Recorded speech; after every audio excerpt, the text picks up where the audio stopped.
Half man, half gold face, hugger tugging on my throat.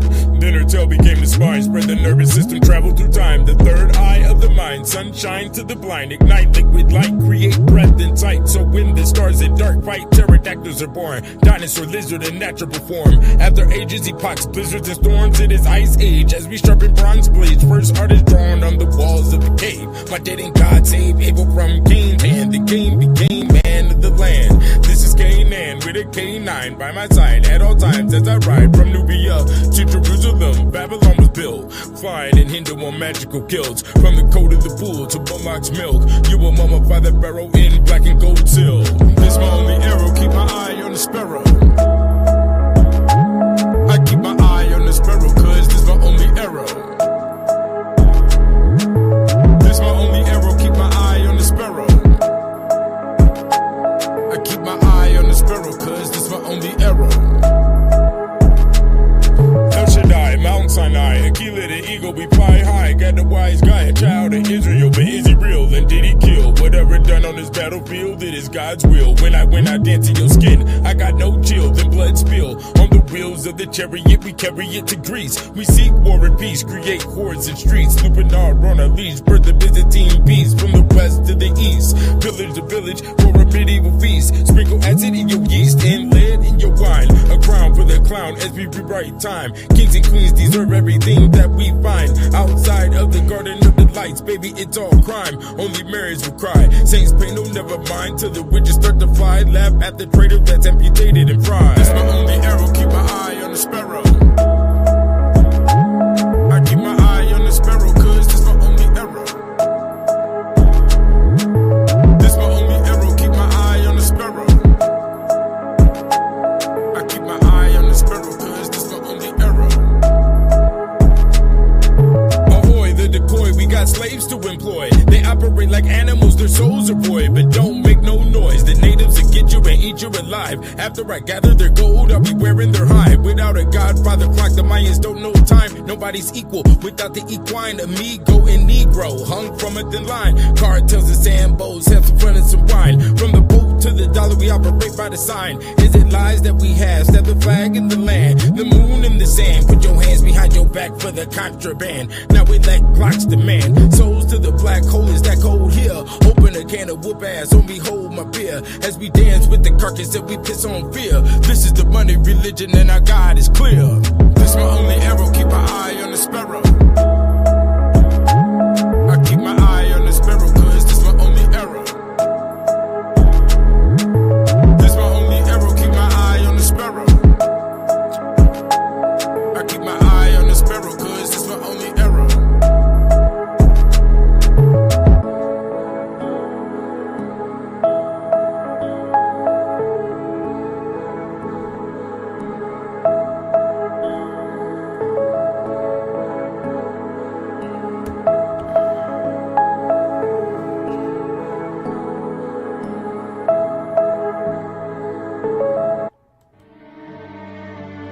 Hark, hark, hark.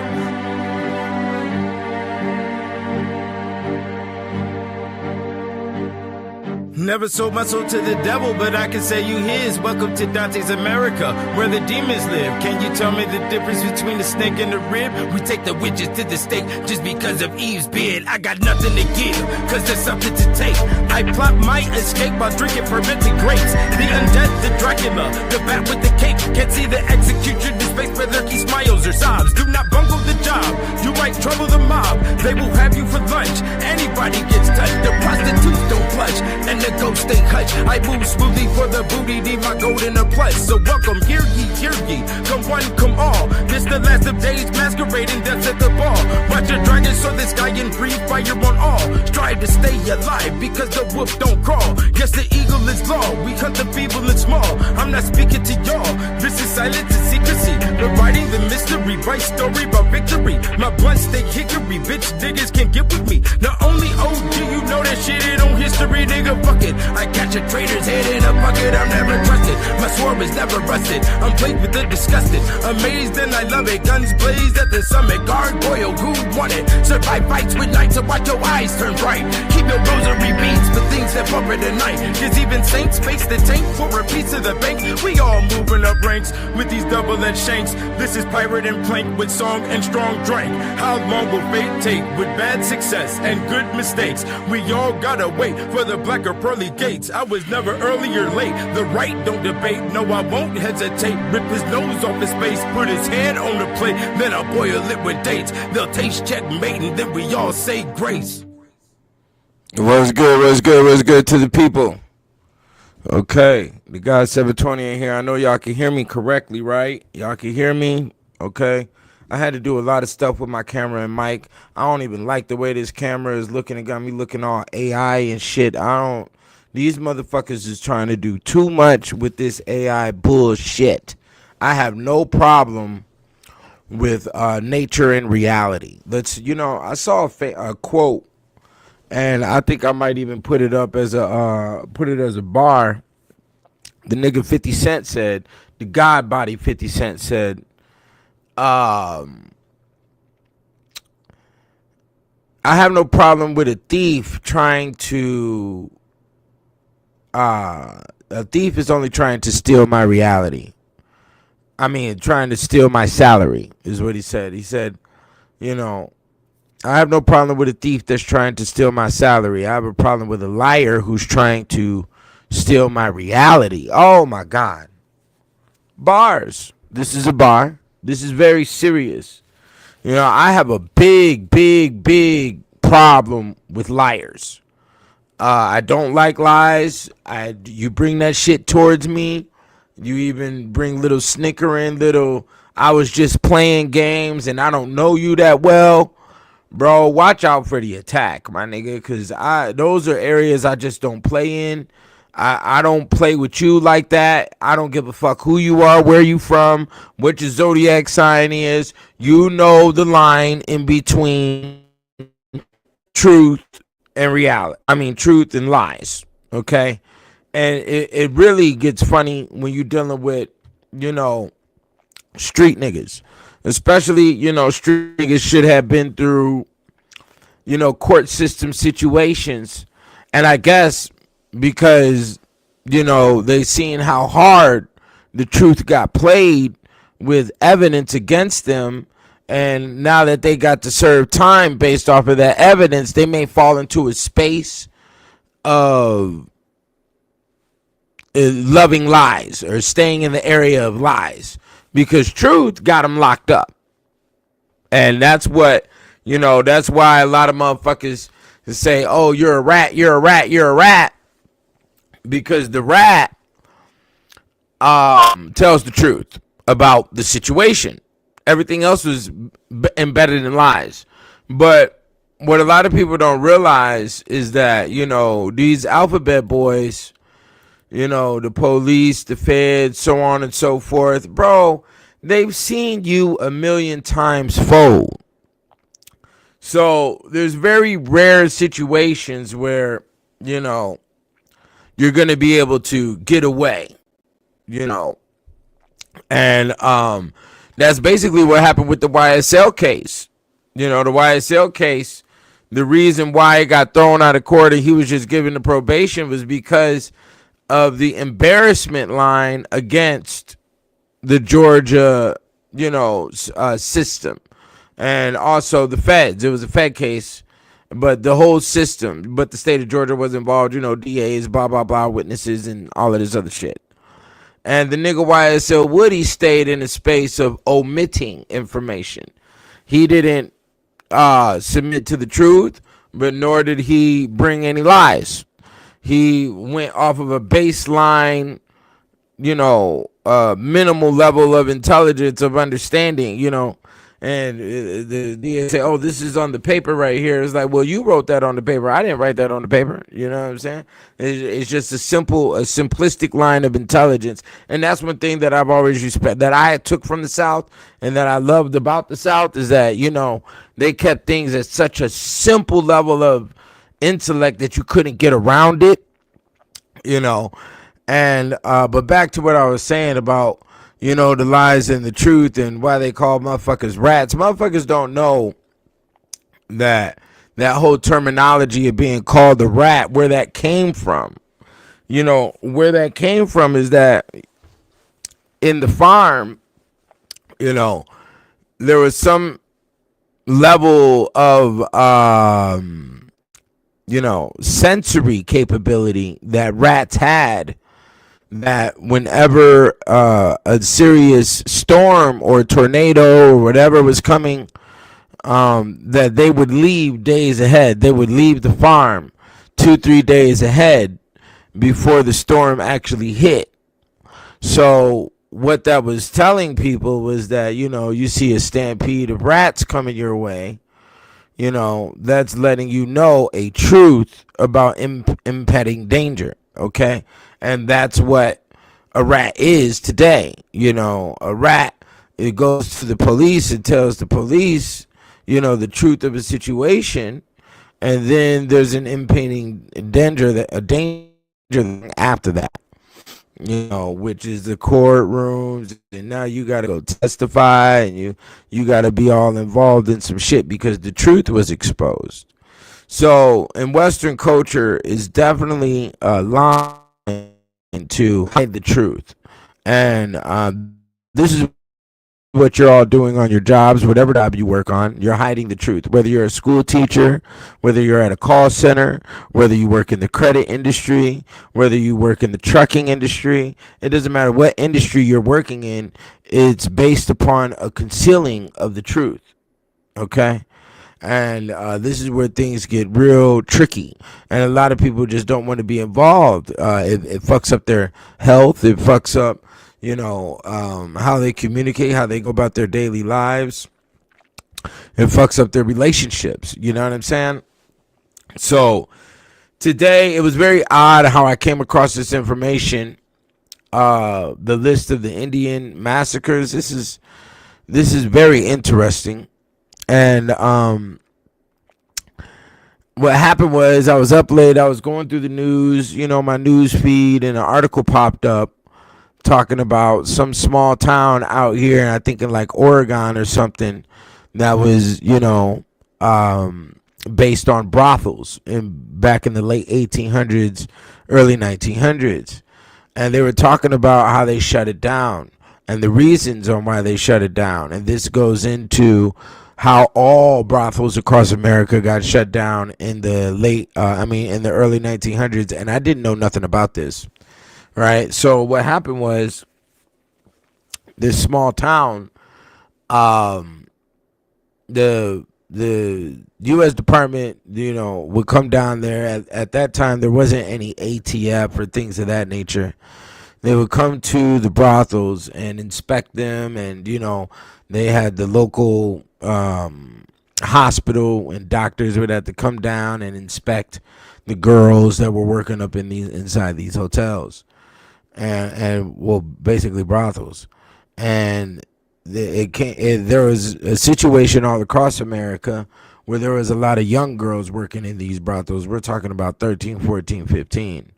So the government said, you know what, we don't want any more girls, inside the hotel establishment.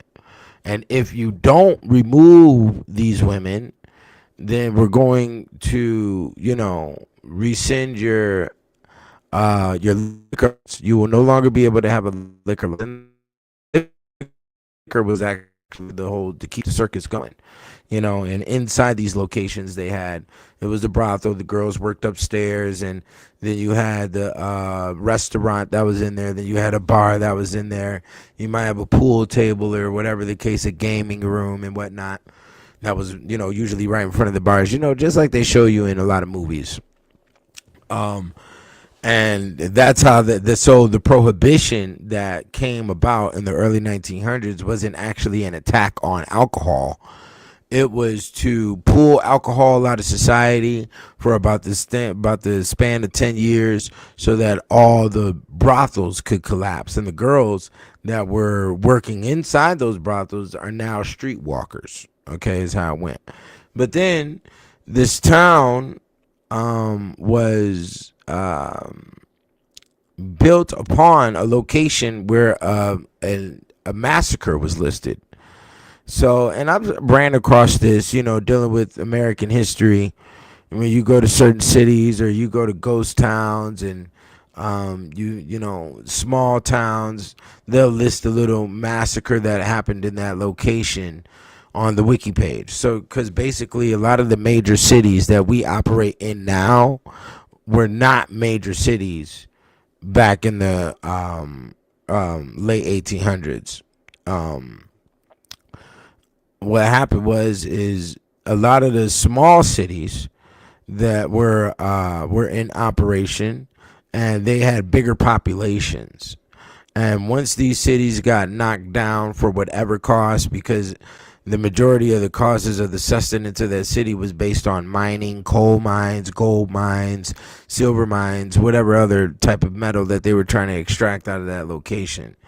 And then you had, oil companies, and you had oil refineries, and you had a lot of things that these small towns were relied upon.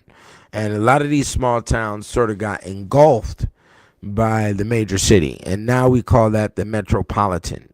Okay, we call that the metropolitan. Usually, when you look at a city like Atlanta, for example, you have a Stone Mountain, you have a Decatur, you have all these you have Tucker, you got Lilburn, you got Lithonia, you got all these small little towns that are now inside the metropolitan, but at one time these little towns were in their own separate respect, and in essence they still are by zip code and whatnot, but that's what made the metro of a lot of these cities. So back in the early 1900s, it was small cities all around in the state. Some of these small cities collapsed, and then they went into the major cities. You know what I'm saying? So we have to understand that if you're ever looking through American history, you have to pay respects towards what was going on in the small cities, and that's where you're going to find a lot of juice pertaining to the activities of early America, or middle America, so we say, because early America is like 1700. But anyways, it led me to this list. The list of Indian massacres. And I was astounded because I'm looking through this shit and I've never seen this shit before. And I'm just like, yo, what is this? Where are these, what was the scenarios that occurred? So as I'm going through, I'm reading some of them, and they are descriptive of what was going on. One story, which we might run across today, that I read, which was done, I think, by Hernan Cortez or something, and his people came in during some type of ceremony that the Aztecs were doing, some dance or something, and they came in and shut down the doorways for the individuals to leave, and they,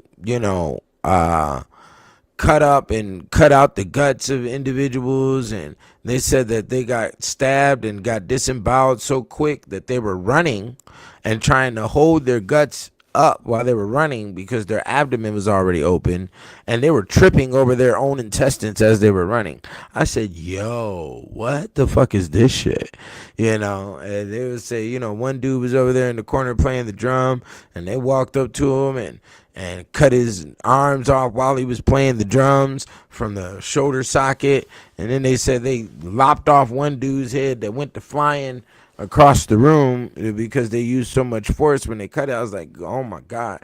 And yeah, this is very true about the small towns too, is that they flooded a lot of black towns with dams. This is where you're definitely going to find the information about the black towns that were bustling and were in high operation during that time period, before that was another phase of America that got wiped out before our new development of today. So, and I was just looking at this list of Indian massacres. I'm like, yo, this is the definition of seriousness right here. Like, this is serious. These niggas is not fucking playing.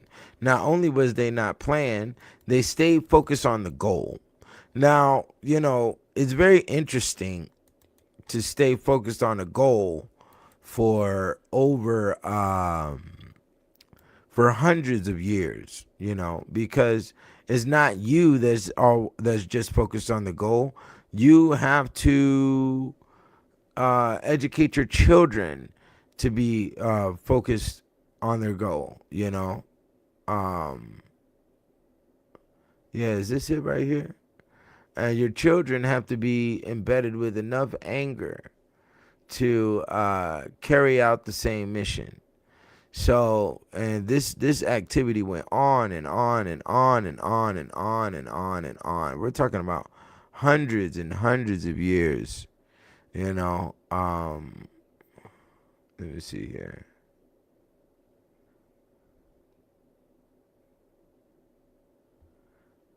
Yeah, so this is very, very detailed. So let's go through it. You know, why wait? Why make the people wait? And this list of Indian massacres actually started in 1518. Okay, and what's really so interesting about it is I'm reading this. I said, but I've written books about these time periods, you know, and that's what makes it so crazy, is because at the same time, this is what we have to understand about the 1400s, 1500s, and 1600s, and also the 1700s, is that, you know, Spaniards were over here in South America fucking it up. Central America fucking it up. Mexico fucking it up. The islands fucking it up. There's pirates going to war in the ocean with each other. Pirates that are, vigilante on their own perspectives, you know. And then you have wars going on in the middle of Europe at the same time, you know, in between the neighboring European countries. And then you have Africans being sold and caught off the coast of Africa, being thrown into ships. And then you have them burning up their women for like 400 years inside of Europe, all at the same time while they're fighting plagues, okay? And, you know, there's executioners and there's mad criminals running around, you know, and this type of activity is going on in Europe, you know. And then over there in India was the silk trade, and you had China, which China was going through a lot of plagues at that time. I don't know anything about wars or anything because I haven't done any hardcore research on Chinese wars during that time, but there was internal conflicts, which, you know, we do have to give a respect towards that. And then, you know, because their list of plagues is actually a lot longer than European plagues, okay? And because when I was studying the plagues, I bought a book that wasn't even really based directly on European plagues, but it was a European author trying to blame the Black Death on the Orient and the Chinese, and listing all the plagues that China went through. And it's a very, very, very long list. And you can see remnants of it with their operations today. And that's what made the Kicked Out of Heaven so powerful, is because everything that's in that book, in those 3 books, you can see in society today. You dig what I'm saying? And that is why that information was brought forth, and I felt as if it was needed by the populace, of course. So let's go into it real quick. Let me see here. List of Indian massacres. So this is actually on Wiki. You can look it up yourself, you know, if you want to. Okay, let me see what it looks like on the screen here. Okay, yeah, you can see it. Okay, let's blow it up a little bit here. Okay, so you have 1518-19, the annihilation of the Atomy of Tecoac. Okay, this is in Tecoac in modern day Mexico. I'm not going to read all of these. We're going to go through some of them, but I just wanted y'all to see where this information was at. And also, I wanted you to, you know, go through it on your spare time whenever you're bored or ain't got nothing to do, you know what I'm saying? Because that's basically all you could really do with this information. There is no area of get back like a lot of people would like to promote, you know. But this one was very interesting. The Cholula Massacre. Hold on, was it the Cholula Massacre? Let's read some of this here. I'm only going to read a small section of each one of these pages because there's so much to go through. Okay. They captured the Cholulan leaders, Toloacuec and Tolokiek, and then ordered the city to be set on fire. The troops started in the palace, Zakayazin, and then on to Chialinco and Yetkalik. In letters to his king, Cortez, we're talking about Hernan Cortez here, claimed that in 3 hours' time, his troops, helped by the Tlaxcalans, killed 3,000 people and had burned the city. Another witness, Vasquez de Tapia, claimed the death toll was as high as 30,000. However, since the women and children and many men had already fled the city, it is unlikely that so many were killed. Regardless, the massacre of the nobility of Cholula was a notorious chapter in the conquest of Mexico.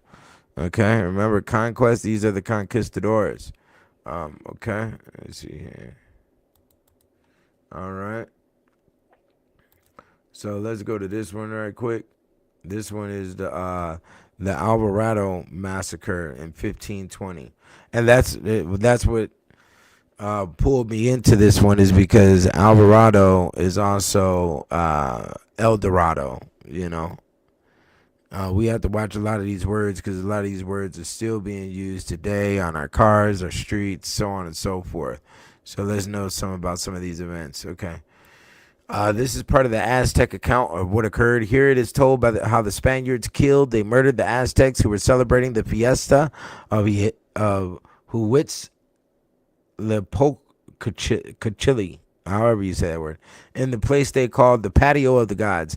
At this time, when everyone was enjoying the celebration, when everyone was already dancing, when everyone was already singing, when song was linked to song and the songs roared like waves, in that precise moment, the Spaniards determined to kill people. They came into the patio armed for battle. They came to close the exits, the steps, the entrances. The gate of the eagle is the smallest palace, the gate of the cane stalk, and the gate of the snake of mirrors. And when they had closed them, no one could get out anywhere. Once they had done this, they entered the sacred patio to kill people. They came on foot, carrying swords and wooden and metal shields.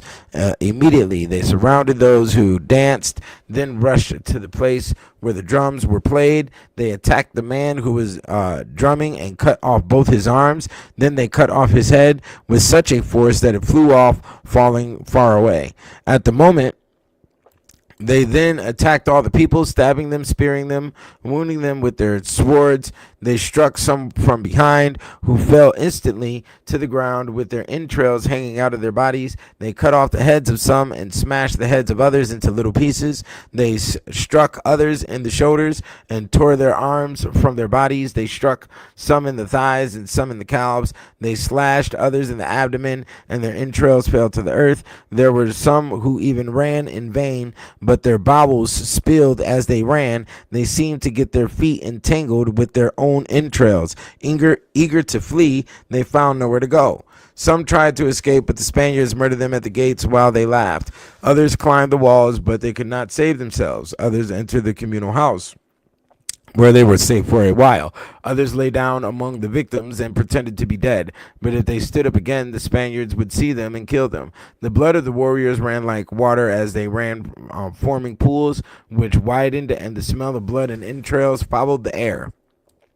And the Spaniards walked everywhere, searching the communal houses to kill those who were hiding. They ran everywhere. They searched every place. When people outside the sacred patio learned of the massacre, shouting began, "Captains, Mexicas, come here quickly. Come here with all arms, spears, and shields. Our captains have been murdered. Our warriors have been slain. O Mexica captains, our warriors have been annihilated." Then a roar was heard. Screams. People wailed as they beat their palms against their lips. Quickly, the captains assembled as if planned in advance and carried their spears and shields. Then the battle began.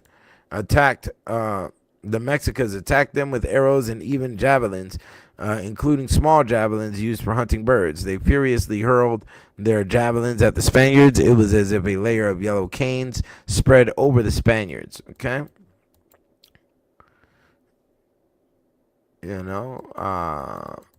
Yeah.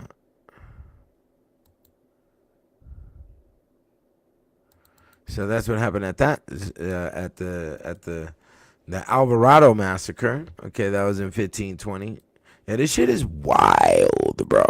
And what's so crazy about this situation is that, we were taught that, oh yeah, just, a blanket with some syphilis killed 150 million of these people.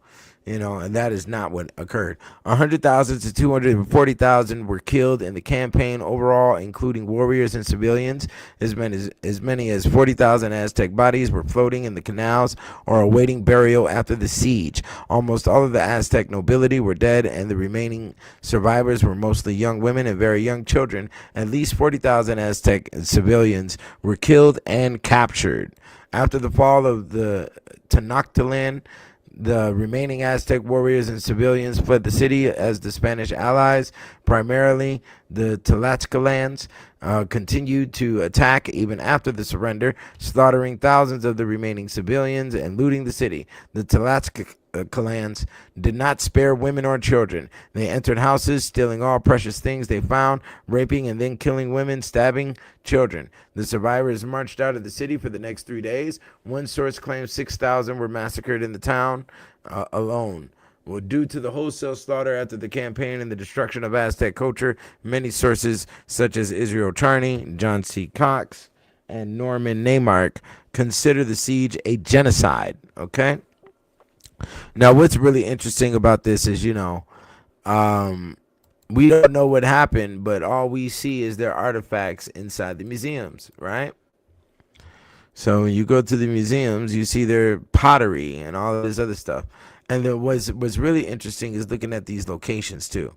So they say modern day Mexico was where those last two occurred. You have this one here, which the Napatuca massacre, which happened in Florida, only took 200 lives. The Mabilla massacre was a small fortress town of the paramount chief Tuscaloosa in 1540. In a region of present-day central Alabama. The exact location has been debated for centuries, but southwest of present-day Selma, Alabama is one possibility.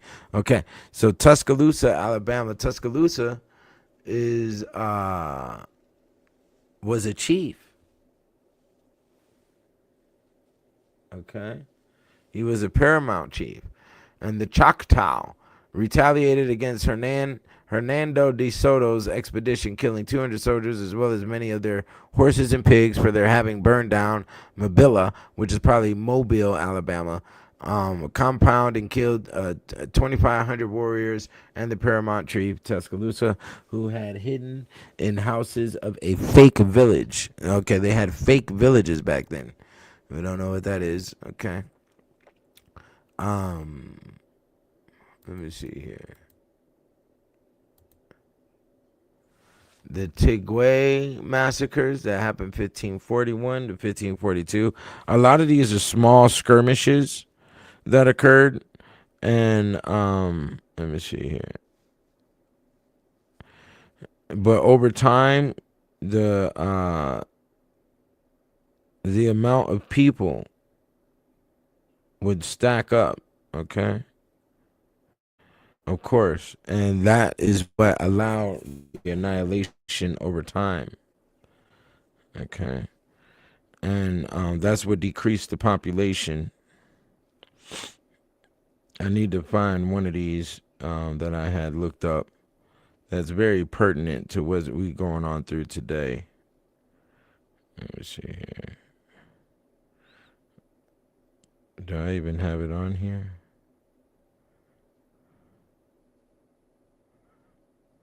Okay. Yeah, it looks like it's not showing up. So then, yeah. So let's keep it moving. So you got 1599, the Oklahoma Massacre in New Mexico. 300, New Mexico. Jamestown, Virginia, during the starving time. The starving time at Jamestown in the colony of Virginia was a period of starvation during the winter of 1609 to 1610. There were about 500 Jamestown residents at the beginning of the winter. By spring, only 61 people remained alive, so there was obviously some cannibalism going down. Let's see here.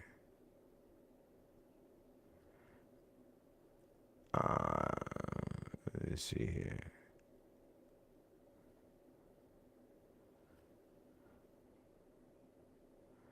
Yeah, so, okay, here it is, 1609, hunger and cannibalism.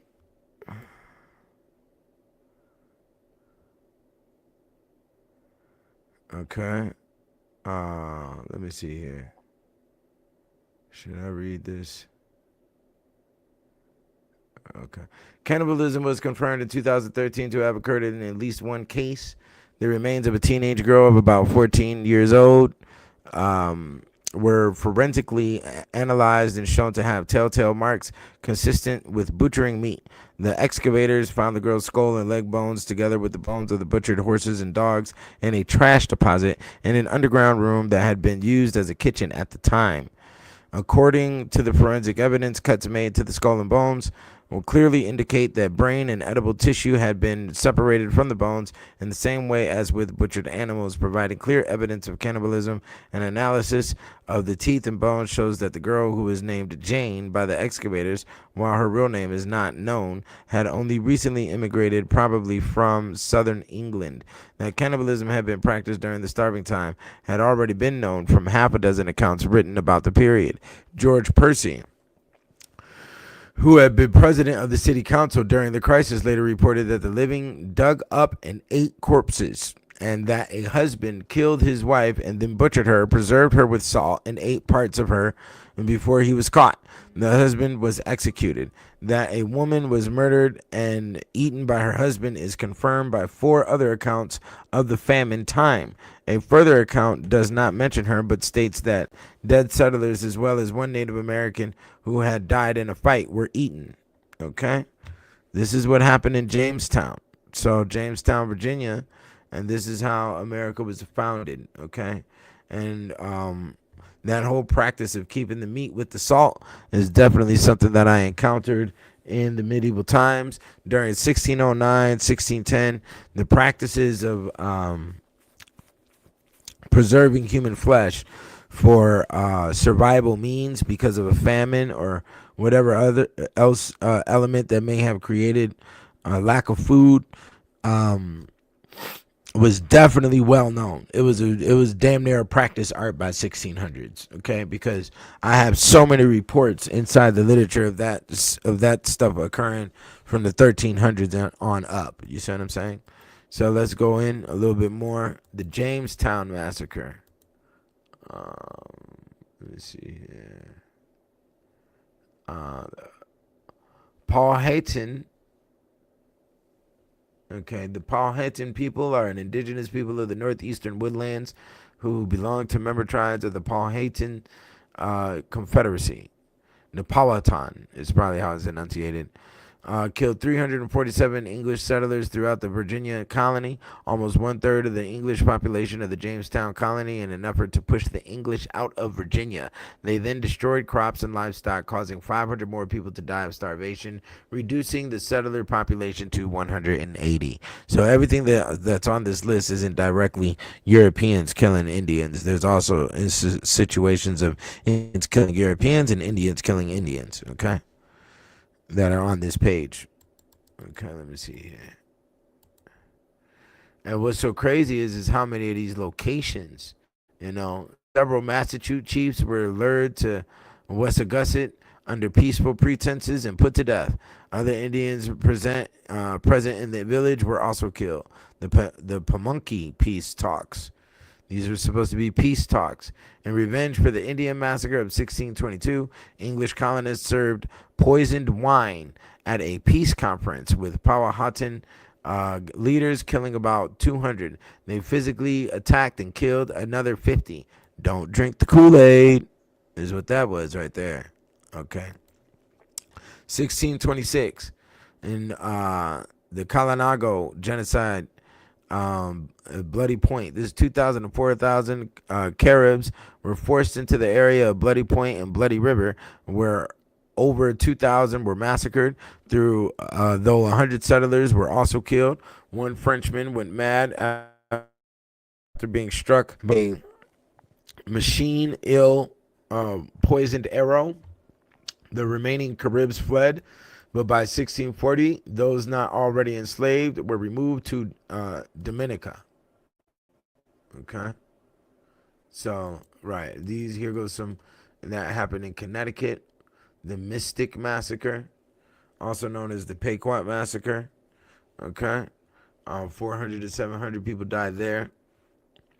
by launching a night attack on a large village on the Mystic River in present-day Connecticut, where they burned the inhabitants in their homes and killed all the survivors for total fatalities of about 400 to 700. These are just numbers we're saying now, but to see that in one room, to see 2,000 or 3,000 people dead in a fucking football stadium is some crazy shit. And they're also saying that's what's going on over there in Asheville, North Carolina right now.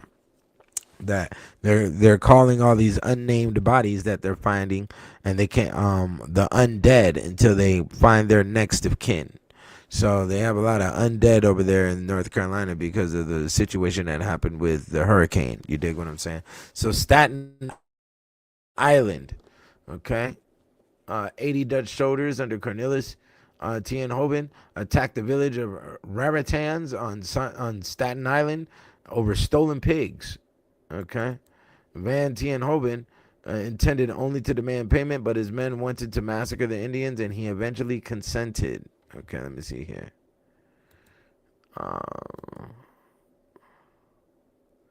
Where we get this famous word, the Mohawk. Okay. Also known by their own name is Kaneen Kihaka. Why my name got to be always involved in some shit, man? The Pavonio Massacre. In 1643, the Mohawk attacked a band of Wappinger and Tappan, who fled to New Amsterdam, seeking the protection of New Netherland governor William Kieft. Kieft dispersed them to Bavaria and Quarters Hook. They were later attacked, 129 being killed. This prompted the beginning of the Kieft's War, driven by a mercenary named John Underhill. Okay. This shit is crazy. The Hutchinson Massacre. As part of the Kieft's War in New Netherland, near the Split Rock, now northeastern Bronx in New York City. Okay. Local Lenape killed settler Anne Hutchinson, 6 of her children and son-in-law, and as many as 7 others that were servants. Okay. Susanna, one of Hutchinson's daughters, was taken captive and lived with the natives for several years. Okay, let me see here. The beginning, this is in 1644 in Virginia. The Powhatan killed more than 400 English settlers throughout the Virginia colony, about 4% of the English population of the Jamestown colony, and a second effort to push the English out of Virginia. So this is why we see what you're really looking at is this whole thing of reparations. And why Indians were given casinos, and alcohol or whatever on their little reservation, and they can have sovereignty on their reservation. It's because they were honorable and went to war, and they consistently went to war with Europeans. That is not the case with Africa, as you can witness that today. We haven't gone to war with none of them, and Africa is controlled by, a European monetary system that isn't even the euro. They don't even get to use the euro. They use the old currency that the different countries of Europe used. You see what I'm saying? And then we allow the Chinese to come down there and do whatever they want to with the mines and the minerals and the cobalt and whatever. We traded off our own tribes, but it looks like there is a multitude of different Indian tribes that went to war. So the native, and that's why, black people are so hell bent on trying to disassociate themselves from Africa and try to claim a Native America or whatever the case, because Africans didn't go to war. You have the Shanghai Empire, and you got a couple of situations where they did go to war, but that didn't occur until later on in the 1700s. It wasn't immediate. Okay, so let's keep that clear. There were many uprisals and many fight backs, but it wasn't on the comparison level of what we're seeing here with these Indian massacre situations. Okay, so we had the Peach War, and And if it was, then we would still be fighting to this day, because guess what? You got computer graveyards all through Africa. You got, people coming down there pillaging the soil, using the rubber trees, using, all types of different minerals that are needed and resources that are needed out of Africa in order to keep European countries alive and to also keep America alive. And we're going to be technical.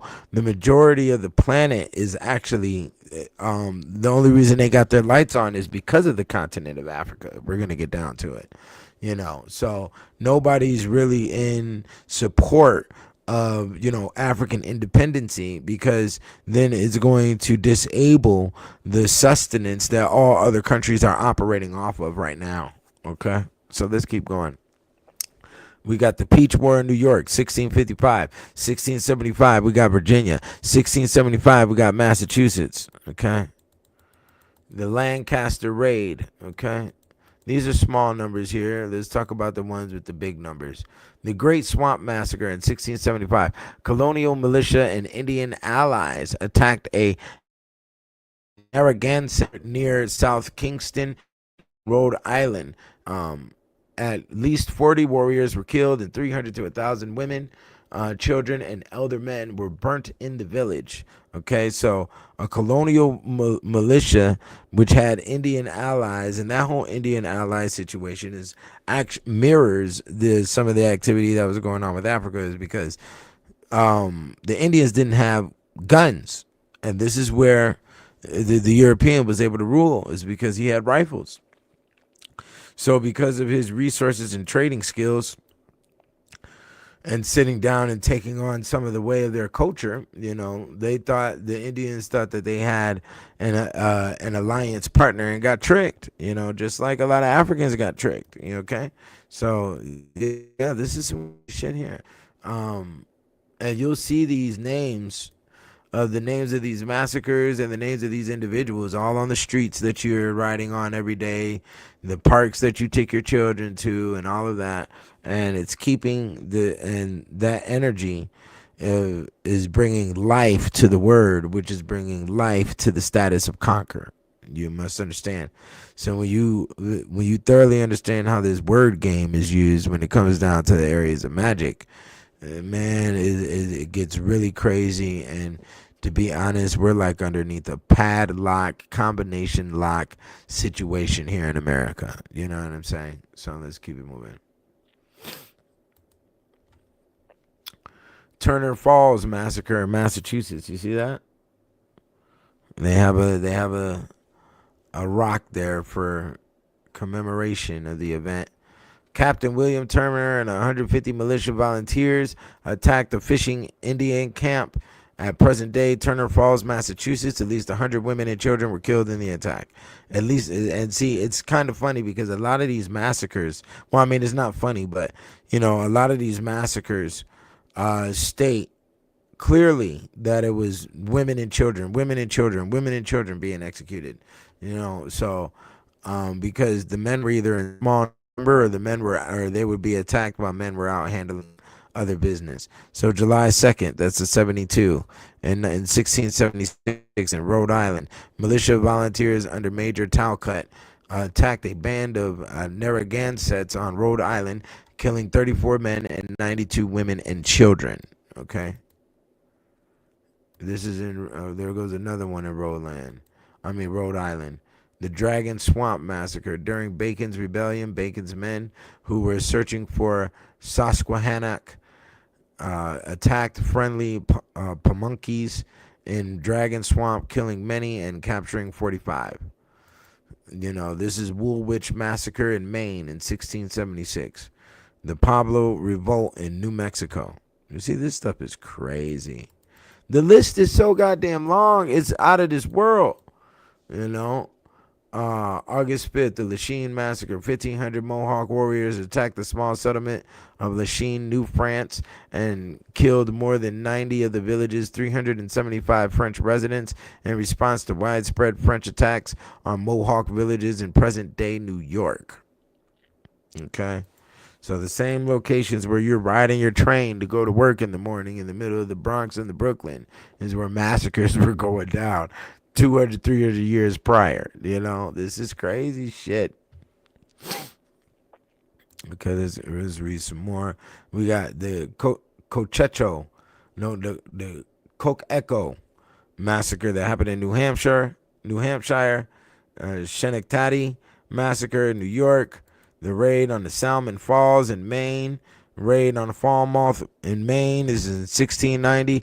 We don't even hear about shit that was going on in Maine, but they was doing some killing up there too. So basically, if you really want to talk about it, the whole upbringing of America, or the whole thing of America, is based on human sacrifice. This is all human sacrifice right here. And these bodies and this blood is actually dedicated towards the strength of what America is. Okay? And that's why they still use these words on a lot of the stuff that we're dealing with today. So the Candlemas Massacres in Maine. During King William's War, 200 to 300 Abenaki and Canadians killed 75, took 100 prisoner, and burned the encroaching town of York, Maine district of the province of Massachusetts Bay. You see, this is when people were serious, you see. And this is when they were serious about what they represented, or who their group was, or what is said on the deal, on the contract that they made with their allies, or whatever the case. They were serious about their trade. This is when humans were eating natural foods. As you were seeing, they were stealing cows from each other and stealing pigs from each other and eating foods directly out of the earth. It made you great savage. It made you ruthless. And this is definitely what we do not see anymore, especially with all of the political fuckery that we're going through. And we just stand in line to get fucking vaccinated by who knows what. This is the differences in between the humans of then and the humans of now. You see what I'm saying? So 1694, Oyster River Massacre, New Hampshire. During King William's War, Claude Sebastien de Villiers led 250 members of the Wabanaki Confederacy to attack and destroy the settlement of Oyster River. They killed 104 English settlers and captured 27. Much of the settlement was destroyed and pillaged. Crops were also destroyed and livestock killed, causing famine among the survivors. Do you see this? The La Matanza. This is Sonora, Mexico. This is in, actually, that's like, Sonora is a word that's used heavily in El Paso, so that definitely could be in that region, okay? The Pueblo Revolt was in New Mexico in 1696. The Massachusetts raid on Haverhill in 1697. The Six Terrible Days in Maine. 150 to 300 people killed or captured. Okay, this was in 1703. This is in the Appalachian Massacre, which was in Florida. Okay, 50 English colonists and 1,000 Muskogee allies under former Carolina Governor James Moore launched a series of brutal attacks on the Appalachian villages of northern Florida. They killed 1,000 Appalachians and enslaved at least 2,000 survivors. So that goes one of those situations where the Indian got turned into the African, or the African got turned into the Indian right here. They slaughtered one half of your group and then take the rest of you and enslave you and then mix you in with the other numbers. And this was in 1704 when the slave trade was going heavy. Okay, so let me see here. All of these situations deserve a movie. We need to see what really happened.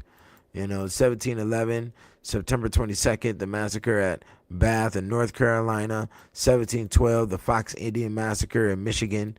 During the First Fox War, French troops alongside their Indian allies killed around 1,000 Fox Indian men, women, and children in a 5-day massacre near the head of the Detroit River. Okay. Yeah, they talk about let me see here. There's so many of these shits. Let me see here. Look at all of this. The last one is in 1915. Okay, so let's go back to where I was at in 1713. I want to find the one that I read where Marina. Let me see here. It was the girl named Marina. Was it this one? Marina is actually in the Encyclopedia on the Alchemy of Women, because that is a girl that that's a common girl's name is Marina, and Marina was the female who married one of these. Hold on, let me see if I can find it real quick.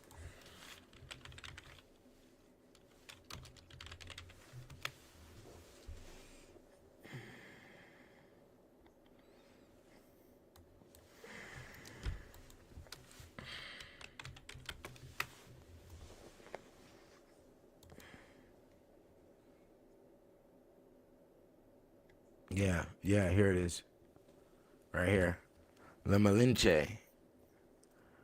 La Malinche Marina was an American Indian woman from the Mexican Yucatan Peninsula. In 1519, Hernan Cortez chose her as a slave with 19 other women. She became the direct helper and translator for Cortez. She knew both Mayan and Nahuatl of the region, and learned Spanish. She was important in negotiations with Malinche. Cortez could interpret the language of the Aztecs. Malinche was eventually baptized as Dona Marina, and Cortez used Malinche to find the weakness of the Aztecs and to destroy them. This included the fall of Tenochtitlan. Okay, so basically, this is what I'll be talking about right here. Is this type of woman right here who was the traitor. She traded on her own people, was most likely forced to do so, but the reports state that she was willing, and she became the main wife of Hernan Cortez. And this is where they say the first Mexican. She gave birth to the first Mexican, which was a combination of a Mayan and a Spaniard, which she gave birth to the first Mexican. And the Mexican people to this day don't like that name Marina. And they're sort of like, if there's a female that's named Marina, she sort of like gets outcasted because of that. You know what I'm saying? So let me see if I can find the situation. Yeah, Massacre after the fall of, this one right here. Something we already read real quick. Let me see here. Where does it go in on the Marina girl? So you got to watch out with that. That's why I stated that about, if Kamala was to win the office, it would have been a sign of the fucking, and the rest of the people across the globe would have seen that and would have, aimed all their guns at America, and Biden's going to stop. There's not going to be any more missiles launched towards Russia. So let me put that out there right now. We're not going to play these games. We've had enough slaughter on this planet, obviously. Especially with a lot of the stuff that I've been reading right now. And we don't need any more, you know what I'm saying? Let's go ahead and design our system, especially our economy, where it's, self-operating, okay? And we can all live in, prosperity, because we can't go back, obviously, when it comes to a lot of the stuff that I'm reading right here with these Indian massacres. We can't go back. The information has been depleted. A lot of people do not know what to do with living off of the earth. So you could just fucking forget about it. You know what I'm saying? Our soil is depleted and fucked up. Where, the solar panels are fucking up our soil, and then you even got the chemtrails that's fucking up the air. We don't know what we're eating, but we're definitely in a status where we're gonna have to clean some shit up, and if we don't clean it up, we're looking at genocides of many different forms, and the people aren't recognizing that all of these different forms of genocide that are upon us. You dig what I'm saying? So let's go into it a little bit more. In 1715, April 15th, the Pocotaligo massacre in South Carolina. The Yamasee Indians killed 4 British traders and representatives of Carolina at Pocotaligo, near present-day Yamasee, South Carolina. 90 other traders were killed in the following weeks. The massacre at St. Bartholomew's Parish in South Carolina. These are all South Carolina. 1724 in Maine. 1729, the Natchez Revolt in Mississippi. Okay, in 1729, December 4th, the massacre of the Chuaca village in Louisiana. Do you see this shit? Like, this shit is fucking illmatic. 1730, the massacre at Fox Fort in Illinois. It killed over 500 people. Now, see, what's really so crazy about a lot of this shit, when you're looking at the locations, as you can see that it went from Maine into the Massachusetts and the Vermont and the Connecticut and just sort of like spread into the country. And at the same time, they were coming from the southern side, the southwest side underneath Mexico, and just spreading into the country like a fucking disease. So basically, all of the shit that we hear about, these Indians being killed by the syphilis was not the case. This is the reality of the scenario right here. Okay, and there's many, and all of these sources are cited, as you see this number right here on the side, 103, 104, and they're cited out of a lot of old books. Some of them may be new books, but you best believe that these universities are standing on top of the actual documents. They have them all inside their libraries and in their basements, and so do a lot of these museums that are all across the globe. One of the most wild things I've ever seen was a real totem pole in a university. It was like one of the top prestigious universities in Europe. I forgot the name of it, but I found the university from my .edu from somebody that was reading my books at that university. So then when I went to the university and, I looked at the notable alumni and whatnot, they had a picture of this humongous totem pole that was inside their university. So they honed the energy, and they're going to keep the remembrance of the great country inside their university, and let their children feed off of that for the maintenance of the natives across the planet. It's all magic. That's what, and I'm probably gonna talk about that tomorrow because a young homie of mine said, man, the fucking the bird niggas, the LGBT on men for the past 10, 20 years. What are we going to do for the fight back? And a lot of men aren't educated in the areas of metaphysics and magic, you know what I'm saying? And knowing how to implicate it and put it down so we can maintain our order. If we're going to have an order, because it's very obvious that they've slaughtered our prior generations of our cultures, okay? And the divisions, the different divisions within inside the culture, because I can't tell you what Indian group I may be related to, or if I come from the middle of Zambia or Congo. I ain't did none of that, 23andMe fucking DNA searching shit. I don't know. And I don't even know if that shit is real. You know what I'm saying? So they can tell you all types of crazy shit, just to get your little $100. And then if you do send in blood, you don't know what the fuck these niggas have the capability to do with your blood. You dig what I'm saying? So it's all crazy shit. So you got 1752, the raid on Pickawillany in Ohio killed 14 Miami killed. So the Miami, which is now a city in Florida, are a Native American nation originally speaking one of the Algonquian languages among the peoples known as the Great Lakes tribes. So the Miamis are actually from the Michigan location. Okay, listen. The Great Lakes tribes, they occupy territory that is now identified as north central Indiana, southwest Michigan, and western Ohio. The Miami were historically made. Oh my God, this is crazy. The Miami people.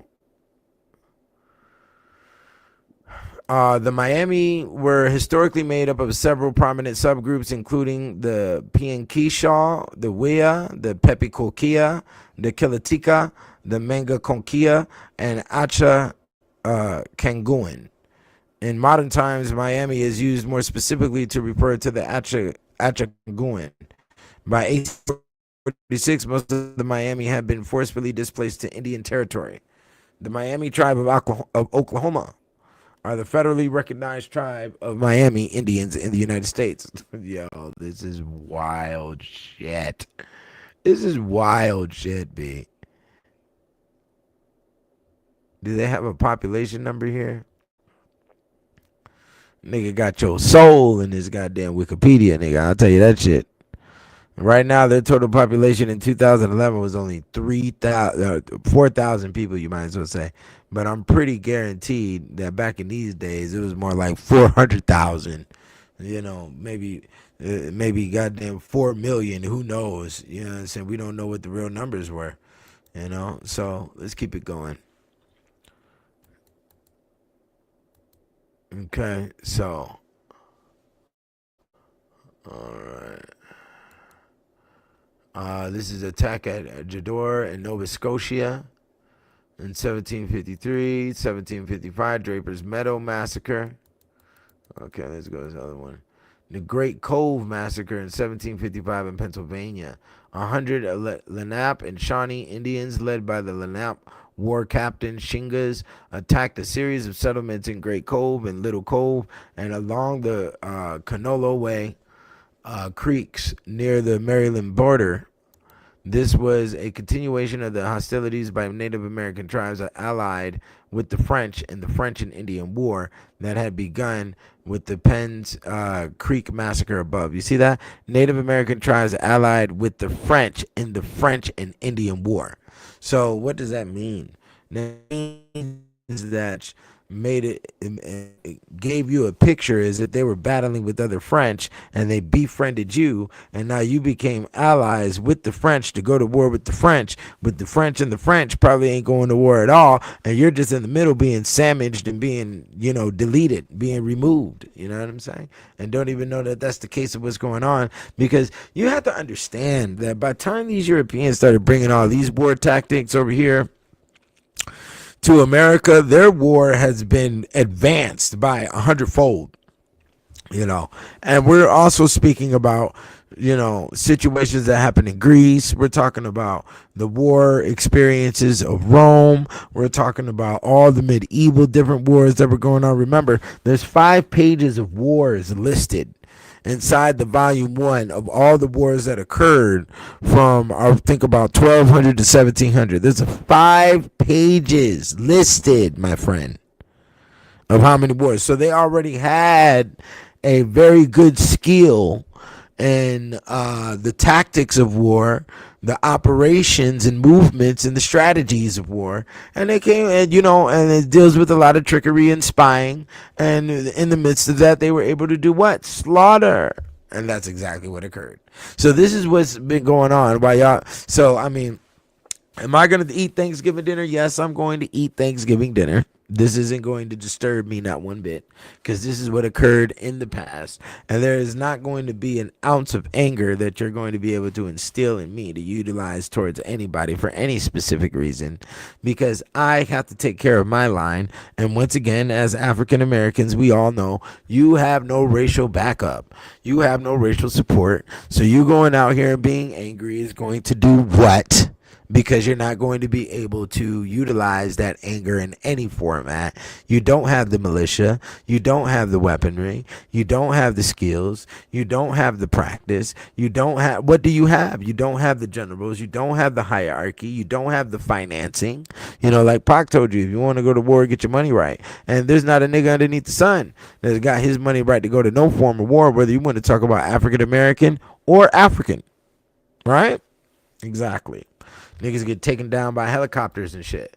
You know what I'm saying? So the 1755, the Nadenholton massacre in Pennsylvania.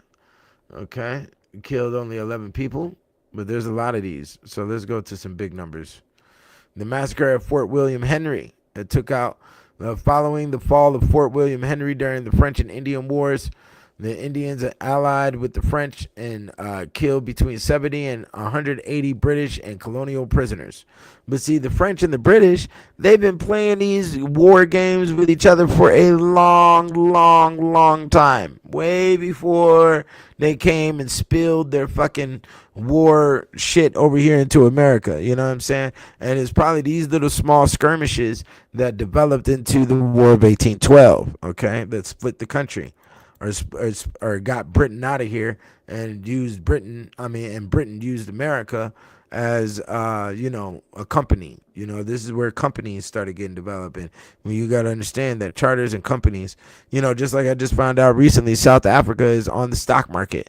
You know what I'm saying? I'm pretty sure Jamaica is on the stock market. All of these things are on private stock trades, okay? Because you are a company in a location that produces a export. You also have an import, which has to be balanced out with the finances. You dig what I'm saying? And what's going on, okay? So you have 1763, the capture of Fort Sandusky in Ohio during Pontiac's War, the Pontiac vehicle, okay?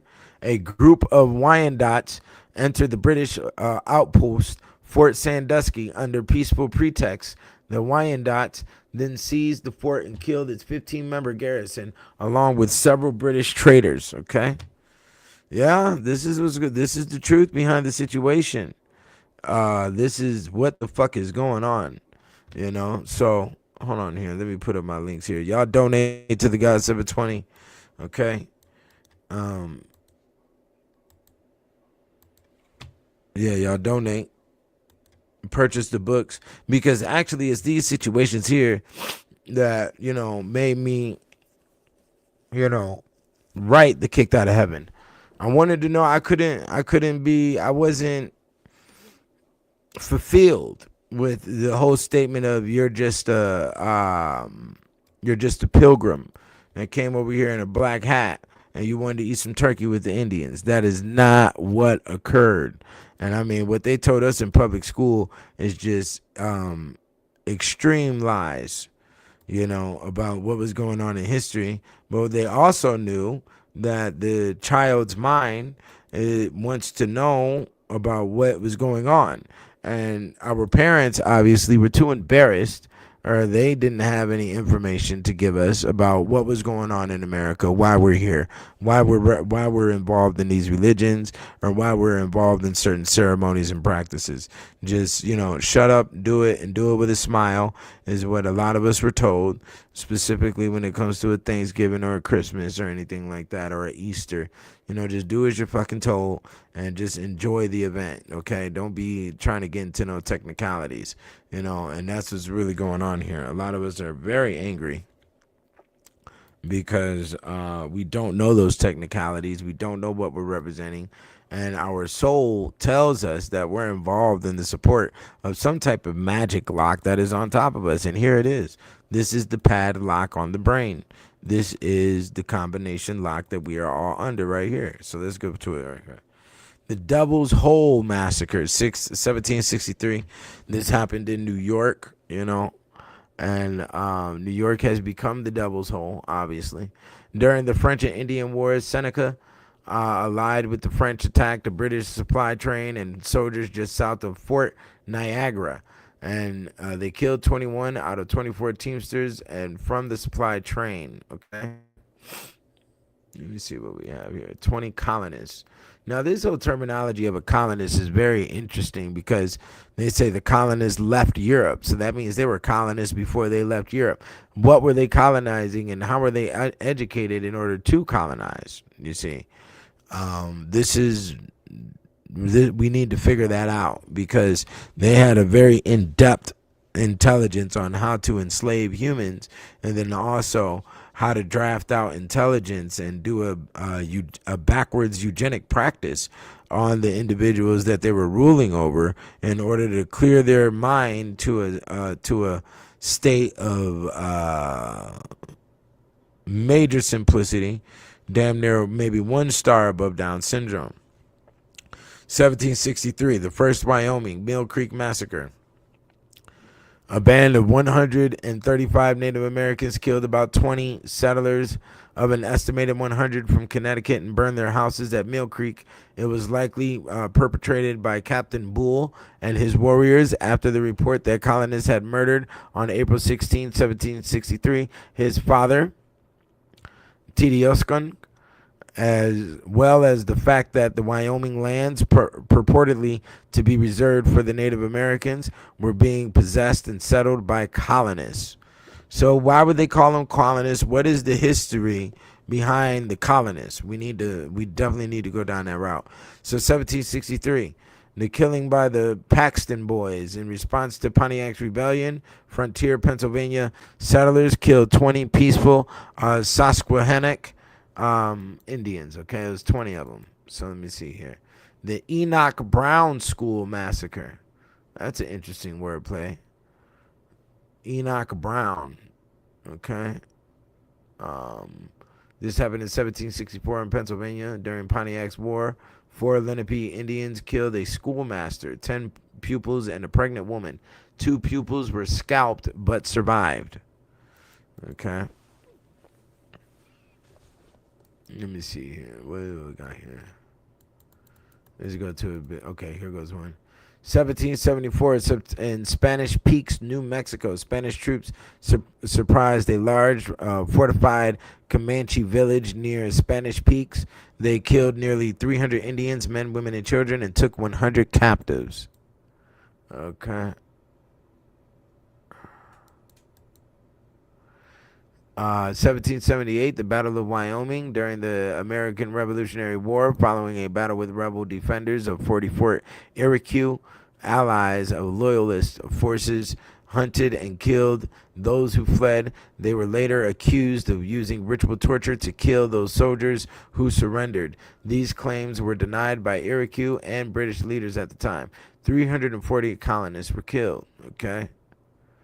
So, yeah, this is what you call taking one for the team. The Europeans understood clearly that at any given moment, as I've always stated, at any given moment, they understand that they may be a sacrifice for the greater good. And this is where you see a lot of those situations. In their mind, the greater good was to establish, civilization here in America, and to establish their form of civilization here in America. And they also understood that there was going to be casualties, and there was going to be some who were going to be, utilized as the sacrificial piece, the cornerstone of America's development. And a lot of Europeans obviously went down that route. And there's a lot of Indians as well. Let's not remove that, but I'm just showing you both sides of the same scale here when we're looking at war. You know what I'm saying? So the main goal about this video today is that you can't get angry about shit you can't do anything about. And that's the point. You see, these situations are very real. You can feel the energy. There's a lot of screaming. There's a lot of running. There's a lot of beheading. There's a lot of blood. There's a lot of amputation. But what can you do about it? Be angry? That's the most you can do. You're not going to load up any guns. You're throwing a rock at a tank. You're throwing a rock at an atom bomb. You're not going to attack anybody. You're not going to file any paperwork and, become the great, sovereign in court, or the great Moor that's going to fight the judge, because you don't have any racial support. You dig what I'm saying? And as we can see here, Native Americans were very confused in that area too, as there's a couple of mentions of Native Americans going to war with Native Americans in the course by Europeans who were involved in the whole situation. You dig what I'm saying? And getting the gratuities from what was left over. The booty is what they termed it during these times. And they termed that as the spoils of war. You see what I'm saying? 1791, Fort Recovery Massacre. At present-day Fort Recovery, Ohio, an army of 1,500 Americans led by Arthur St. Clair was ambushed by an army of Miami Indians led by Chief Little Turtle. 200 to 250 civilians were killed. 1793, Cabot Station. Okay, 13 settlers are killed. 26 sailors are killed. The Uquat Massacre in 1803. This is in British Columbia. Okay, the Nucha Nof, led by Chief Maquina, attacked and killed most of the crew of the American trading ship Boston. They had boarded the ship under a pretense to trade. Only 2 of the crew survived, including John R. Jewett, and who wrote a famous captivity narrative about his nearly 3 years in captivity. Okay, so this one happened in Arizona, 1805 in Arizona. Spanish soldiers led by Antonio Narbona massacred 115 Navajo Indians, mostly women, children, and old men, in Canyon del Muerto, northeastern Arizona. And we see the bitch assness of niggas attacking women, children, and men. But like I said, this is the list of Indian massacres with the attempt and the focus of genocide. Okay, as I read in one of these statements where they said it was clear, the governor of California stated it clearly that their intent was to make Indians extinct, was their intent. Okay, during the war in 1812, August 15th in Illinois, the Fort Dearborn massacre. During the War of 1812, Indians allied with the British killed American soldiers and settlers evacuating Fort Dearborn. In all, 26 soldiers, 2 officers, 2 women, and 12 children, and 12 trappers and settlers hired as scouts were killed. Okay, 400 to 500 settlers in Alabama. After a Muskogee victory at the Battle of Burnt Corn, a band of Muskogee Red Sticks attacked Fort Mims in what today is Alabama, killing 400 to 500 settlers, slaves, militiamen, and Muskogee loyalists, and taking 250 scalps. This action brought the U.S. into the internal Creek War at the same time as the War of 1812. So there was wars going on while wars were going on. That was in Alabama. Okay, this is 1813 in Tennessee. 900 Tennessee troops under General John Coffee and including Davy Crockett attacked an unsuspecting Creek town. About 186 to 200 Creek warriors were killed, and an unknown number of women and children were killed. Some burned in their houses. Okay, this is the real.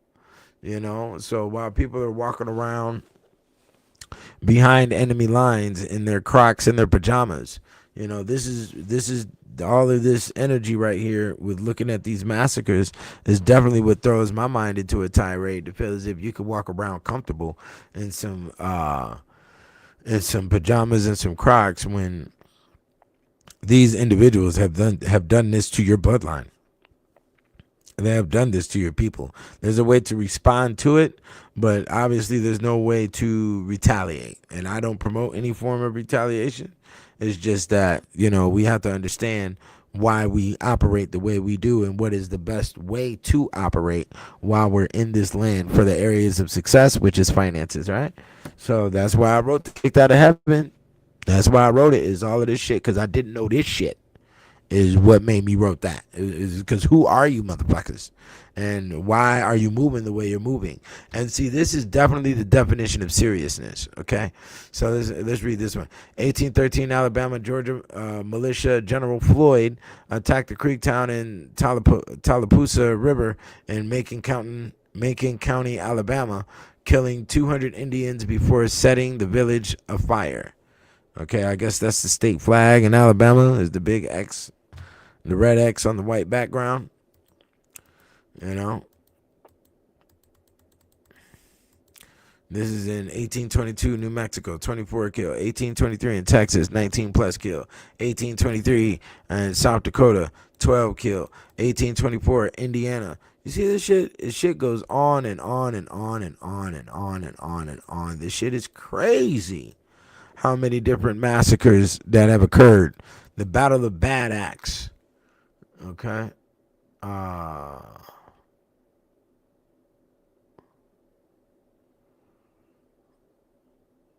Yeah.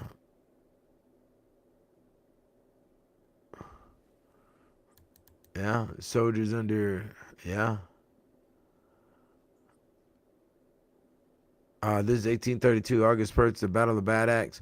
Soldiers under General Henry Atkinson, armed volunteers and Dakota Sioux They killed around 150 Fox and Sauk men, women, and children near present-day Victory, Wisconsin. They call it Victory, right? The U.S. suffered 5 dead. Do you see this? This is what I'm talking about right here, man. This shit is wild. And and we just read Massacres from the 1500s all the way down here to the 1800s, 1837. New Mexico, Texas, Minnesota, 1838. You know, the numbers are just wild, my friend. This is the craziest shit I've ever ran into of how much slaughtering was going on over time. But what you're really looking at is seriousness. Look at white slavers retaliate to a slave escape by massacring 5 Indians in Rancheria Tulia. This is in California, 1847. Okay? California, the state of Washington, you see? You can see by the locations of where these happen on how it was just bleeding into the country slowly but surely. The Battle Creek Massacre in Utah, Battle of Fort Utah. Okay. 1850s, Battle at Fort Utah. Governor Brigham Young issued a partial extermination order of the an extermination order? What the fuck is that? Yo, we got some digging to do up in these courthouses, man, with these documents of the Timpanogos who lived in Utah Valley. In the north, the Timpanogos were fortified. However, in the south, the Mormon militia told them they were friendly before lining them up to execute them. Okay, so the Mormon militia told them that they were friendly before lining up to execute them. Dozens of women and children were enslaved and taken to Salt Lake City, Utah, where many died. Yo, that's crazy. They told them they were friendly before they told the Indians that they were friendly before they lined them up and executed them. So it definitely makes me look, what is this word friend that we're really looking at here? What type of shit was that? You're friendly. Okay? You let me get in, where I shouldn't be. Okay? Okay, let me see here. We're going to look up this word friend real quick. Let's see what we got, because that was powerful. They told them they were friendly. And what's so powerful about it is that this situation happened in 1850. And they thought it was important to write down that the Mormons thought that they were going to tell them that they were friendly before they lined them up and shot them. So don't forget, these are the same people who draw up your Blue's Clues cartoon. These are the same people who do the motherfucking Simpsons, nigga. These are the same people that goddamn put that Coca-Cola together. These are the same people that run that goddamn McDonald's, nigga. And you see why I'm very strict on how the fuck I move and who the fuck I'm moving with. Fuck all of that. You motherfuckers are some liars out here. Let me see here. Where do we have? Okay, friend, beloved, hence precious, hence also at peace with, allowed to do as one pleases, thus applied to a free member of the community as opposed to a slave. Okay. Priya, which means dear, precious, sapphire. Latin, expedere, which means remove from peace. French means affrayer. English, a negative, affray, afraid. Then the A dropped, fray, fright, frighten. In Greece, it's Fridu. In German, Fried, which means peace. Free, freedom, Freemason is folk changed from French. Frere, making, friend. First meant a loving one. Okay? Let me see here. Yeah, it looks like friend is connected to a lot of words. Freda, peaceful. Last, Frederick means peaceful ruler. Humphrey means peace through power. Geoffrey means peace in the land. Siegfried means peace by conquest. Godfrey means peace of God. Norse, Freya, Friha, Frigg, sometimes deemed the wife of Odin, sometimes considered two, with him leaving the one for the other. the goddess of love, hence Friday. Translating, Venus dies. Also, Norse was Tuesday from Tui, which is the god of war. The Roman war god Mars gave French Mardi, as in Mardi Gras. Also, the month March. See, yo, this shit is ill. Wednesday from Odin, chief Norse god, and Thursday from Thor. Whence also thunder. Saturday was named after the Roman god Saturn. For Sunday, see Sol, which is another word in the book I gotta look up. Monday is the moon's day. Dutch means freebooter. By folk change, filibuster. Okay? So friend and Friday. You get with your friends on Friday, right? That's not, boy. The way this matrix is set up, Lord have mercy. Do you understand? So the Bloody Island Massacre in California, 1850, killed 60 to 100 people. Okay? Which also preset the whole space for us to have gangs and all the slaughtering and all the consistent, engine turning of death that's been going on in all of these regions. Okay? So, yeah, 1852, California, 150 people died in the Bridge Gulch Massacre. Yeah, this is crazy shit. But this is the way it's been moving. This is the way it's been moving for eons. Okay? Yeah, so if you want to bust somebody's head open, I guess, during the course of Thanksgiving and destroy your whole family's dinner, you can definitely bring up this information right here. This shit is crazy. You know what I'm saying? But yeah, that's it for today. That was a lot, That was definitely a lot. But if, y'all got any questions, go ahead and shoot them now. And we will definitely talk. I'll answer it if I can. And but yeah, this is what has this is what influenced me to go ahead and get this kicked out of heaven done, is because we didn't know what your capabilities are, but we do know that your complexities are extreme, and that's everything from the stock market to the medical industry to whatever. It's all complex bullshit, and is not necessarily needed. You know what I'm saying?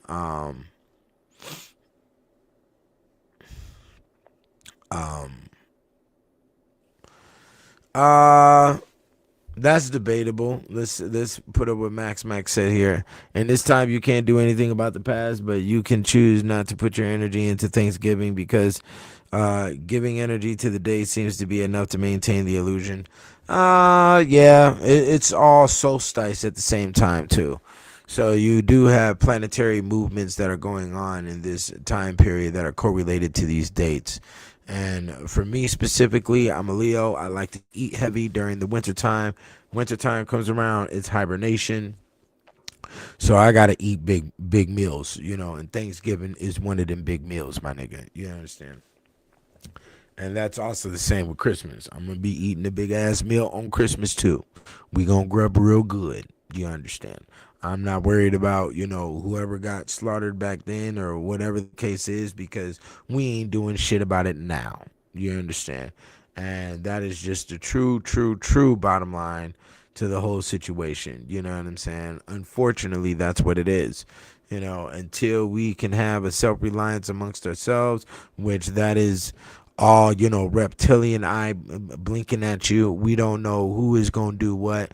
We don't know who is the agent. We don't know who is the provocateur. We don't know who's going to sell out who about what. So why even,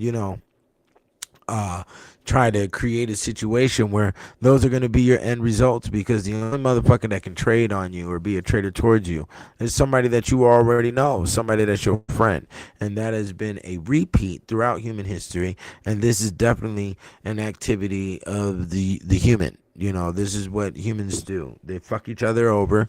They kill each other for the throne. They rob each other. Wife kills husband for insurance money by putting the pine sol in the soup. Husband kills wife on the boat trip, for the insurance money and to go run away with a new love. This is just shit that motherfuckers do, B. And you don't know if you're sleeping with the enemy. Unfortunately, human history will definitely teach us this. You know what I'm saying? So, yeah, this is the situation that we this is the situation that we have allowed our children to be born into. This is the situations that we have created to utilize as a crutch or identify as a crutch towards our building with each other. We fail to study psychology. We fail to study sociology. We fail in a lot of these areas. We weren't pushed to be interested into these areas as well, not by our parents, nor in our public schools. So, that's just what it is. I got a question here we're going to ask all the brother all season. Do you feel nationalism is important, and what do you think is best for organizing? The only thing best for organizing is going to be the responsibilities of finances. Okay? That is the number one thing. Nationalism, that's all Western dynamic thinking, which I don't have a problem with. So, if you want to try to, but I want to move. See, my aura is real loud. So, it's always been like that since birth. So, since my whole shit has been all loud, I've always had a desire to move in the space of silence and secrecy. And as soon as you say nationalism, that means you're putting on a patch and badge, and you're walking around with a flag, and you're trying to let motherfuckers know who and what you are. And I don't really, if you're going to succeed, you don't need to move like that. You know what I'm saying? The only thing, when it comes to nationalism, those who are of that nation, that's all that needs to be known. Are those of who are of that nation. We don't need to walk around with flags. You don't need to walk around with patches. You don't need to do none of that shit. Just like one of the massacres that I read. They invited all the chiefs in for peace talks, and the chiefs showed up and they gave them poisoned wine, and over 200 died. You see? And that's just what it is. And finance is not really an obvious situation. And when I say the best form of organization is the reliance on finance, means your responsibilities for a bigger picture. So that means the CEO relies on the CFO relies on the CTO relies on the CMO. They all rely on the managers. The executive branches, they all rely on the district manager, general manager, store manager. There's a hierarchy system. And then we also have to respect our position and wherever we're at inside that hierarchy, as long as it's comfortable. And it's only going to be comfortable by your lifestyle. And your lifestyle is going to be predicated by how many the finances that you have. So if you're over here running the marketing department, and then another person over here is running the distribution department, you have to be reliable on each other. And the reliance upon each other is based in the area of bringing in the money and what we have to do as our responsibilities together to bring in the money. Okay, it's called division of labor. Okay, which is right here. This book right here is basically what set up the whole groundwork of America. Is the Wealth of Nations. This is like a mandatory read for everybody that's inside the prestigious universities all across the country. You dig what I'm saying? And this was written in 1776. You see, so. Yeah, we organize our own personal lives underneath finance, but we're not organizing our sustenance off of each other's responsibilities being brought to the table and being brought from A to Z point in order for us to execute and bring in finances together, you know. And that's just what it is. So, you know, nationalism and being loud and saying what my crew is and walking around with a flag and putting a patch on my fucking shoulder and wearing a specific type of hat and all of that shit, that is not required. It's not necessary. All of those things are just, you know, things of the circus. You know, real operation is done in silence and secrecy. Private, the conversation. You know, and us as black people, we're enforced to publicize ourselves, and that's where we automatically fail because of that. You know what I'm saying?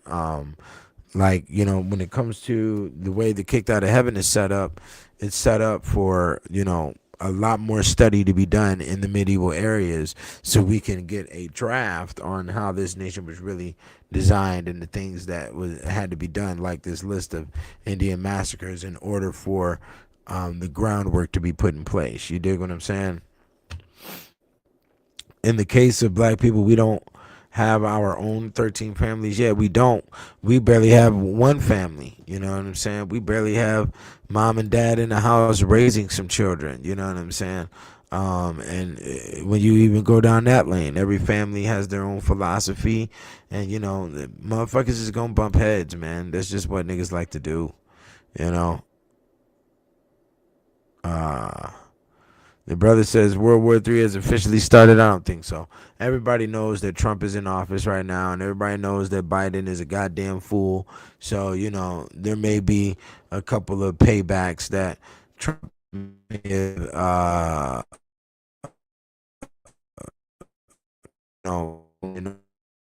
make him happy about this thing. Who knows? You know, who knows that's gonna go? So y'all donate here. Y'all donate to the God 720. We don't know what's gonna happen tomorrow. And I'm going to be out of here. I definitely appreciate y'all still stopping by today. Tomorrow we can but I definitely get the system. Yeah, I definitely wanted to get this up out of the system, you know, because I just found that list just too alarming. So now the truth is out on what really occurred, and you know where to find the truth when it comes to the Money Religion camp. And we ain't running around here talking about some syphilis on some blankets killed over 150 million people. That is not what went down, obviously. You dig what I'm saying? So yeah. Y'all get at me. Y'all donate. Y'all buy the books for you and your family, and let me know, okay? I'm out of here 2 o'clock tomorrow. Be there or be square, okay? Peace. Appreciate y'all.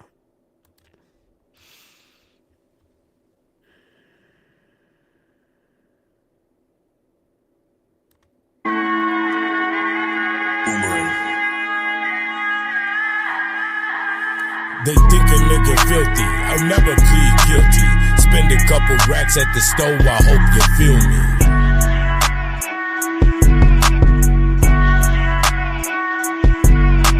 They think a nigga filthy, I'll never plead guilty. Spend a couple racks at the stove, I hope you feel me.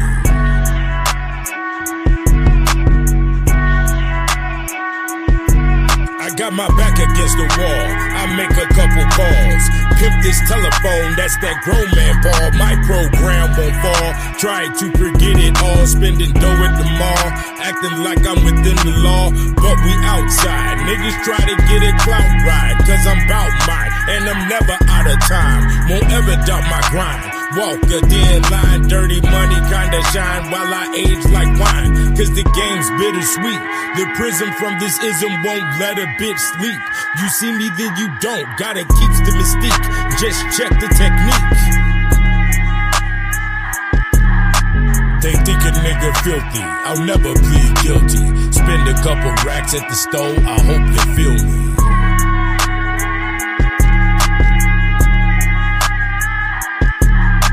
They think a nigga filthy, I'll never plead guilty. Spend a couple racks at the stove, I hope you feel me. Back to the basics. Problems like my blunt, nigga, I'ma always face it. Ain't worry about expenses, cause I'll always remake it. While I'm rocking the latest radiant cuts on the bracelet. Intoxicated and concentrated, whether sober or wasted. Shit ain't over till I take it. That's a thief in the night. No bark, no bite. We slit throats and we move in silence. Cause it ain't no talking when you gotta choose violence. I'm on a diet, so the beef is no discussion. We seek the repercussion. Money grows on trees, so we smoke it like it's nothing. Cause it's always something. They think a nigga filthy, I'll never plead guilty. Spend a couple racks at the store, I hope you feel me.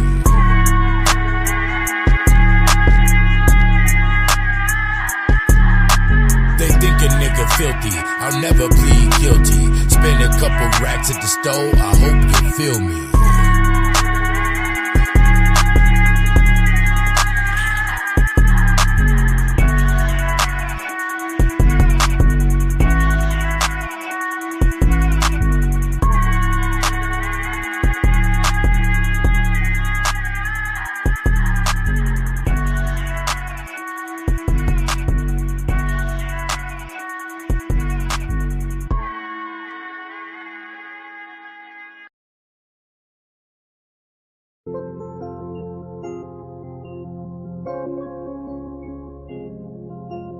Las Vegas nights, Las Vegas fights. You know Zoe mixed it.